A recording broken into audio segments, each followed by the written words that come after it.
everybody, welcome back to the channel. In this video, I am going to discuss electric cars. I was thinking about this when I was working today, and I decided to make a video.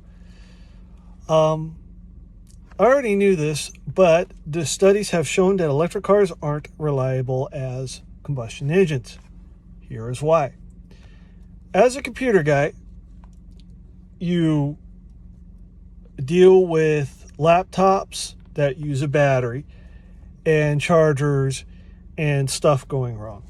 So obviously you can actually run a desktop off a battery that's an uninterruptible power supply. You plug that in, power goes out, you use the battery. No big deal. With laptops, you have a charger and you have a battery. Over time, that battery degrades, doesn't hold a charge, and you have to charge it up more often and stuff like that. My iPhone X did that. That's why I have the iPhone 11, which is what I'm filming this video on. So what happens when the battery starts to go bad basically is it doesn't hold a charge. Sometimes it doesn't hold a charge at all. In a computer environment with laptops, if it's a decently priced computer, it is worth replacing the battery. I had a family member who had a laptop and she bought it for $200. Well, the replacement battery was $100, so it was half. In that case, you go buy a new computer. But if it's a decently priced computer, let's say you paid $700 for it. Let's just say you get a battery for $200, put it in, plug the charger in, everything's fine, you're good to go. Here's the problem with electric cars, especially Teslas. Their batteries, which is under the car, which is the center of their gravity for Tesla, they're not modular. So when one thing goes wrong, you have to pull the battery. You can either get you can't get them refurbished as far as I know. Please correct me if I'm wrong on that. I heard a story that this guy had a 2015 and the batteries, all of them, the battery pack went bad. It was going to cost him $20,000. Okay. The car I'm currently sitting in, which is my own personal car, I paid $13,000 for it. Over the years with maintenance and stuff like that, it hasn't even added up to $20,000. So here's my point. When those batteries degrade, they don't take a charge either. Sometimes they don't fully charge. And sometimes, as I said, they won't charge at all. And sometimes the charger goes bad. The thing is with those batteries is if the cooling fans go out in those, that's why some of them catch fire, because the battery gets so hot, it basically bursts into flames. With cooling, especially electronics, not so much a combustion engine, the moment you turn it on, you have to keep it cool. Otherwise, it gets too hot. Especially if a laptop gets too hot, it will shut down. Now, I know of someone having a problem with the charger for the laptop because it got really, really hot. That's the same thing with the Tesla. You're driving a four-wheeled laptop, technically. So what happens with those is the cooling fans, the batteries get really, really hot. Now, if the cooling fans fail, which is why most of them catch fire, is because of the cooling fans that fail. You got to keep those batteries cool at all times because it's a lithium-ion battery and they get hot. Unfortunately, when the battery degrades, it does get really, really hot. And that happened on my last iPhone and it got really, really hot. So took it off the charger and let it cool. With the Teslas, especially, those batteries get so hot, that's why they catch fire, because the cooling fans fail. And the problem is when you go get gas,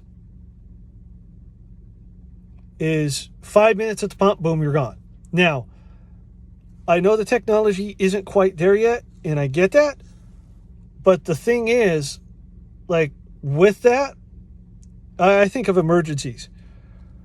Okay, so let's say you forget to charge your car the night before. Okay, you get in, you go to work, you come home, you plug the car in, right? And let's say it's not done in the morning. Yes, you can still drive it, but the problem is how long it takes to charge. You're charging a computer is basically what you're doing. And the problem is they're not economical friendly because the parts are so expensive. The problem is there's no third-party parts you can get for those. It's all OEM. Now, HP did that back in the 80s, and everybody complained about it. That's why they allowed third-party products to go in now, because not only is it cheaper, but you have what they call right to repair. With Teslas, you don't have the right to repair. Now, if you take the Chevy Volt and the Bolt, they charge a little bit quicker and they have better cooling fans.